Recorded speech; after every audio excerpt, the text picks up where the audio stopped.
Olá pessoal, sejam bem-vindos a mais uma lição com Kotlin. Uma das coisas mais interessantes dessa nova linguagem é a sua capacidade de orientação ao objeto.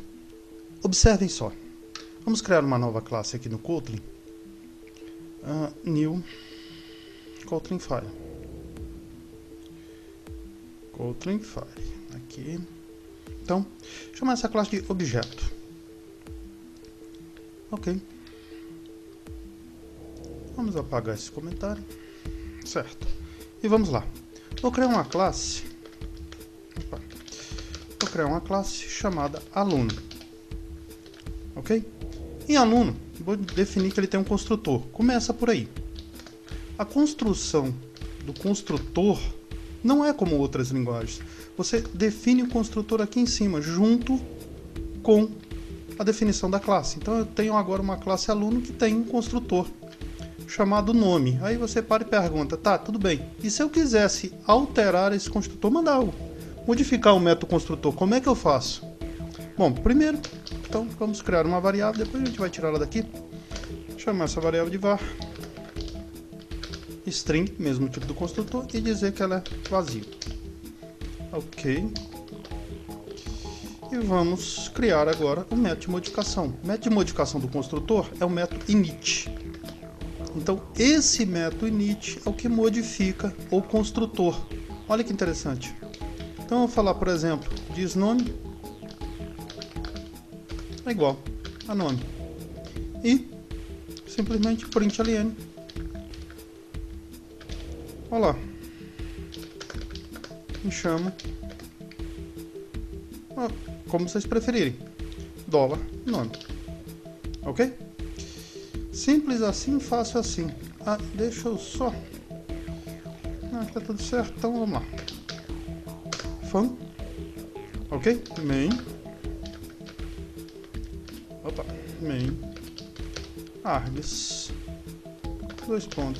Array de string, para a gente poder criar o nosso método principal. Então aqui, vou criar uma variável, que é de aluno. Olha lá. Deixa eu botar o nome do objeto minúsculo, igual a classe aluno. Ok? E vou passar para o construtor Fernando. Fácil assim, simples assim. E vou colocar outro println aqui, apenas para a gente ver a diferença. Sou $nome. Pronto. Ok? Então o que vai acontecer? Desculpem. Sou aluno.nome. Como aqui eu estou usando aluno.nome, então, uma chave aqui e outra chave aqui também. Ok, então o que vai acontecer? Na hora da construção do objeto, ele vai passar este nome lá para o objeto. Vamos rodar? Então, clicando com o botão direito, roda objeto KT. Ok, e lá está o nosso resultado. Então, olá, me chamo Fernando, veio daqui do método init. E sou Fernando, veio de cá. Olha só que interessante, então podemos modificar o construtor.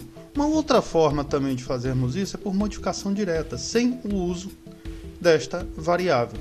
Mas, espera aí, se eu não usar a variável, como é que ele vai reconhecer este valor aqui? Simples.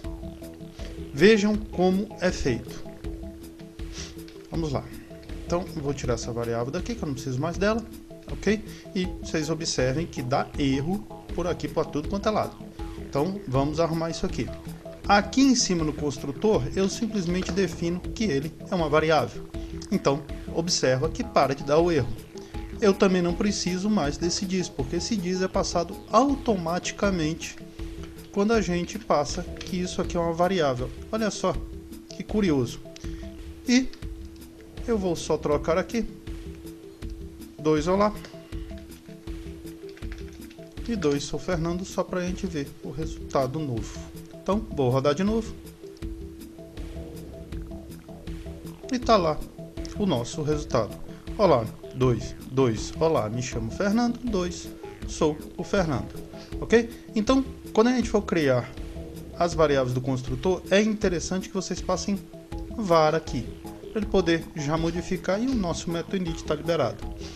Agora vamos falar um pouco sobre interfaces. Como criar interfaces em Kotlin. Deixa eu apagar essa classe e vamos fazer outra brincadeira. Por exemplo, eu vou criar aqui uma interface A. Ok? E definir que essa interface terá um método chamado show. Ok. Como implementamos uma variável numa classe em Kotlin? A implementação ela é muito simples.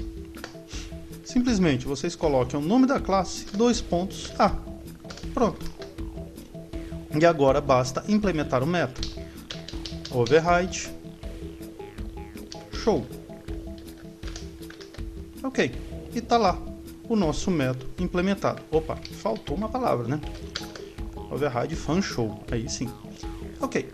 Agora sim, está lá o nosso método implementado. Então, println show na classe teste. Vamos testar. Vou criar aqui uma variável. Vou chamar essa variável de T1 e vou definir que ela vem de teste. Ok. E aí, o que eu vou fazer? Já que eu não vou alterar o valor dela, melhor definir ela como val. Então, simplesmente eu vou fazer o seguinte, ó, T1 ponto show. Ok. Vamos ver como é que funciona. Rodar de novo. E tá lá o nosso resultado. Show na classe teste. Não, Fernando, peraí, mas em outras linguagens também eu posso criar uma variável da interface implementando através da classe de implementação. Ok, vamos fazer de mesma forma aqui então. Vou criar mais uma variável, só que dessa vez eu vou chamar essa variável de A1. Vou definir que esta variável é de A e dizer que a implementação dela vem de teste. É assim que vocês vão fazer. Então, A1.show, ok, seria correspondente a interface, né? Eu estou criando aqui o método da interface e aqui eu estou criando da classe de implementação. Vamos ver? E está lá agora 2 shows na classe teste. Eu posso fazer uma sobreposição de objetos aqui. Deixa eu chegar aqui um pouquinho mais para baixo para a gente poder ver como é que funcionaria a sobreposição de objetos. Eu posso pegar este objeto T1 e jogar dentro deste objeto A1. Então, faço A1 igual a T1. Ok? Então, uma simples sobreposição de objetos. Uma simples sobreposição de objetos. Então, como é que isso funciona? A1.show. Ok. E vamos rodar novamente. E está lá o nosso resultado. Agora, 3 shows na classe teste. Ou seja, Kotlin veio para facilitar a orientação ao objeto. Não se assuste muito com a linguagem. Ela tem, obviamente, suas modificações, tá? Mas é para facilitar a sintaxe da linguagem. Se eu fosse escrever tudo isso aqui em Java, vocês iam ver que eu teria que escrever muita codificação. Em Kotlin não, em Kotlin é muito mais reduzido. Aproveitem essa linguagem. Até a próxima.